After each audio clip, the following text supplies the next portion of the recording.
Hello everyone. So today I will be discussing about the new topic which is childhood and adolescence. इस topic में हम बात करेंगे meaning के बारे में, कैरेक्टरिस्टिक्स के बारे में, डेवलपमेंट टास्क के बारे में और प्रॉब्लम्स के बारे में. तो आइए चलो डिस्कस करते हैं. इसके इंट्रोडक्शन के बारे में पढ़ते हैं. तो द नंबर 1 इज इंट्रोडक्शन.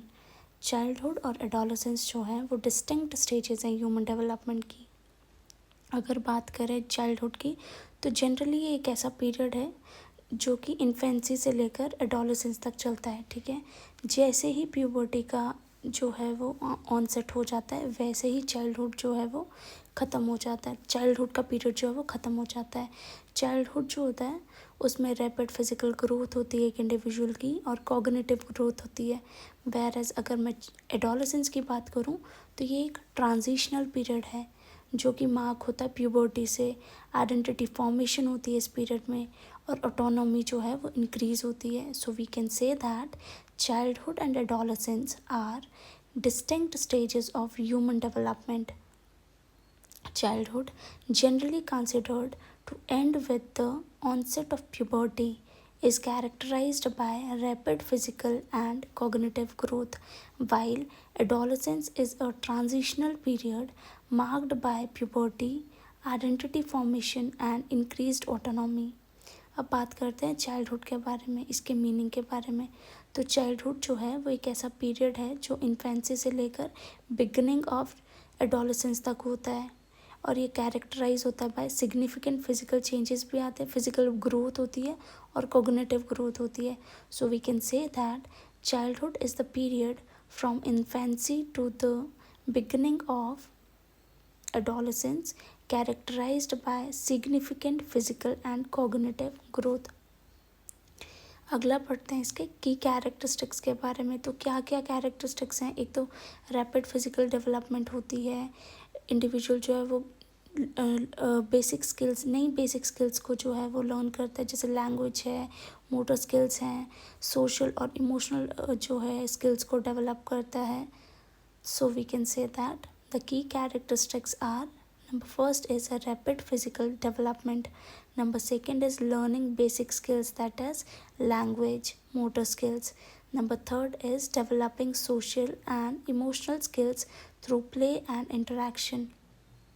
अब बात करते हैं एंड ऑफ चाइल्डहुड के बारे में. तो जैसे प्यूबर्टी जो है वो चालू होती है वैसे ही जो चाइल्डहुड का जो पीरियड है वो ख़त्म हो जाता है और उसी पीरियड के दौरान जो है वो एडोलेसेंस जो है वो चालू हो जाती है.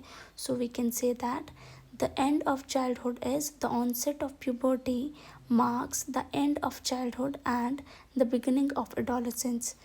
आइए बात करते हैं एडोलेसेंस के बारे में. तो एडोलेसेंस का मीनिंग जो है, एडोलेसेंस जो है वो एक ट्रांजिशनल पीरियड है चाइल्डहुड और एडल्टहुड के बीच में और ये कैरेक्टराइज होता है जैसे कि बाय फिजिकल चेंजेस से, कॉग्निटिव चेंजेस से और सोशल चेंजेस से. अब इसके की कैरेक्टरिस्टिक्स नहीं, बात करते हैं एडोलेसेंस के बारे में. तो adolescence is a period of transition between childhood and adulthood characterized by physical, cognitive and social changes. अब आते हैं की कैरेक्टरिस्टिक्स एडोलेसेंस के. तो इसमें है puberty, physical growth, hormonal changes, cognitive development, social changes, desire for autonomy. अब बात करते हैं डेवलपमेंट टास्क ऑफ एडोलेसेंट्स के बारे में. पहला है जैसे कि अचीव करना नए और more mature relationship with age mates of both sexes. ठीक है. दूसरा है अचीव करना फेमिनिन या और मैस्कुलिन सोशल रोल को. एक्सेप्ट करना एक इंसान के खुद के फिजिक को और अपनी बॉडी को इफ़ेक्टिवली यूज़ करना. एक्वायर करना सेट ऑफ वैल्यूज़ को और एथिकल सिस्टम को. अचीव करना emotional independence from parents and other adults. Achieve करना एश्योरेंस कहाँ से, इकोनॉमिक इंडिपेंडेंस.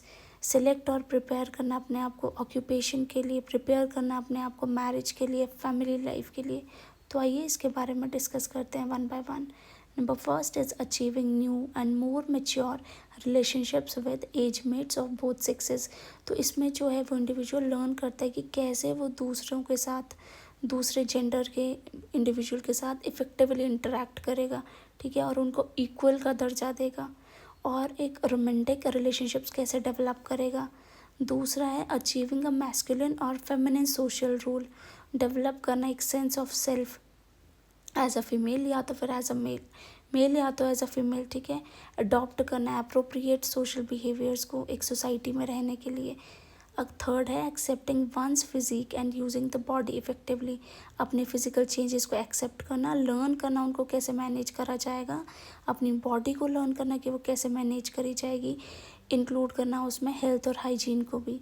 अगला है achieving emotional independence from parents and other adults, less reliant बनना दूसरों के ऊपर, पेरेंट्स के ऊपर, ठीक है, इमोशनल सपोर्ट के लिए, और अपने आप को इंडिपेंडेंट बनाना और इंडिपेंडेंटली अपनी लाइफ के डिसीजंस लेने। नेक्स्ट है achieving assurance of economic independence, अपने आप को फ्यूचर करियर के लिए प्रिपेयर करना, फाइनेंशियल इंडिपेंडेंस जो है वो हासिल करना। अगला है selecting and preparing for an occupation, explore करना करियर ऑप्शंस को, डेवलप करना स्किल्स को फ्यूचर एम्प्लॉयमेंट के लिए। अगला है preparing for marriage and family life, relationships के बारे में समझना, उसके बारे में लर्न करना, इंटीमेसी को समझना, फैमिली डायनामिक्स को समझना। नेक्स्ट है developing intellectual skills and concepts necessary for civic competence, responsible बनना, एक इन्फॉर्म्ड सिटीजन बनना। अगला है desiring and achieving socially responsible behaviour, तो डेवलप करना एक sense of ethics and contribute करना सोसाइटी के लिए। अगला है acquiring a set of values and an ethical system as a guide to behaviour, तो डेवलप करना पर्सनल बिलीव्स को एक और मोरल कंपस को। So we can say that number 1 is achieving new and more mature relationships with age mates of both sexes, learning to interact effectively with both genders as equals and developing romantic relationships. Second is achieving a masculine or feminine social role, developing a sense of self as a male or female and adopting appropriate social behaviors. Next one is accepting one's physique and using the body effectively, accepting physical changes and learning to manage one's body, including health and hygiene. Number 4 is achieving emotional independence from parents and other adults, becoming less reliant on parents for emotional support and making independent decisions. Next one is achieving assurance of economic independence, preparing for future careers and financial self-sufficiency.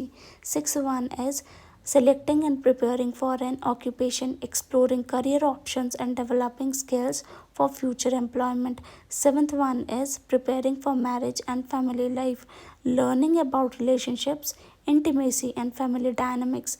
Eighth one is developing intellectual skills and concepts necessary for civic competence, becoming a responsible and informed citizen. Number 9th is desiring and achieving socially responsible behavior, developing a sense of ethics and contributing to society. Number 10th is acquiring a set of values and an ethical system as a guide to behavior, developing personal beliefs and a moral compass. अगला आता है problems of adolescence, क्या होती हैं, तो जो है peer pressure रहता है, रिस्की बिहेवियर रहता है, आइडेंटिटी क्राइसिस हो जाते हैं, कन्फ्यूजन होती है, इमोशनल इंस्टेबिलिटी होती है, मूड स्विंग्स हो जाते हैं, रिलेशनशिप इश्यूज देखते हैं बच्चे, एकेडमिक और करियर का प्रेशर रहता है, मेंटल हेल्थ कंसर्न्स रहते हैं, पेरेंटल कॉन्फ्लिक्ट्स भी रहते हैं। आइए इसके बारे में पढ़ते हैं। Number first is peer pressure and risky behaviour, तो जो एडोलेसेंट्स होते हैं ना वो रिस्की बिहेवियर में एंगेज हो जाते हैं पीयर इन्फ्लुएंस की वजह से। अगला है identity crisis and confusion, search रहती है आइडेंटिटी की और जिसकी वजह से कन्फ्यूजन जो है वो लीड होती है, एक्सपेरिमेंटेशन करते हैं बच्चे डिफरेंट रोल्स के लिए और एंग्जाइटी भी होती है उन्हें। तो number first is peer pressure and risky behaviour, adolescents are susceptible to engaging in risky behaviors due to peer influence. Number second is identity crisis and confusion. The search for identity can lead to confusion, experimentation with different roles and potential anxiety. अगला है emotional instability and mood swings, तो hormonal changes आते रहते हैं, rapid physical development होती है जिसकी वजह से इमोशनल फ्लक्चुएशंस जो है वो एक इंडिविजुअल जो है वो देखता है, जिसकी वजह से सेंसिटिव हो जाता है वो बेहद ज़्यादा। So we can say that Hormonal changes and rapid physical development can cause emotional fluctuations and increased sensitivity. Next one is relationship issues. Navigate करता है बच्चा रोमांटिक रिलेशनशिप्स को, फ्रेंडशिप्स को, फैमिली डायनामिक्स को देखता है, वो बड़े ज़्यादा चैलेंजिंग होते हैं बच्चे के लिए. So navigating romantic relationships, friendships, and family dynamics can be challenging. Next one is academic and career pressure. अपने एकेडमिक डिमांड्स को बैलेंस करना, करियर एक्सप्लोर करना, फ्यूचर की प्लानिंग करना, ये सारा का सारा जो चीज़ें हैं ये स्ट्रेसफुल हो जाता है बच्चे के लिए. So the fifth one is academic and career pressures. Balancing academic demands, career exploration and future planning can be stressful. Number sixth is mental health concerns.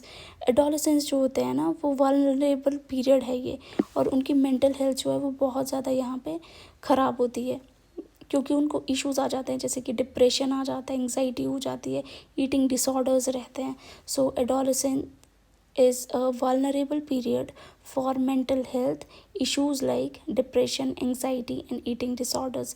Number 7 is parental conflicts. बच्चों में ना जो भी ये एडोलेसेंट्स हैं इनमें एक increase desire रहती है इंडिपेंडेंस की, ठीक है, जिसकी वजह से पेरेंट्स के साथ ना वो अलाइन नहीं कर पाते किसी बात के ऊपर, तो जिसकी वजह से उनमें कॉन्फ्लिक्ट्स आ जाते हैं. सो ये है parental conflicts. So we can say that parental conflicts increase desire for independence can lead to conflicts with parents and caregivers. With this, I end my topic here itself. Thank you so much.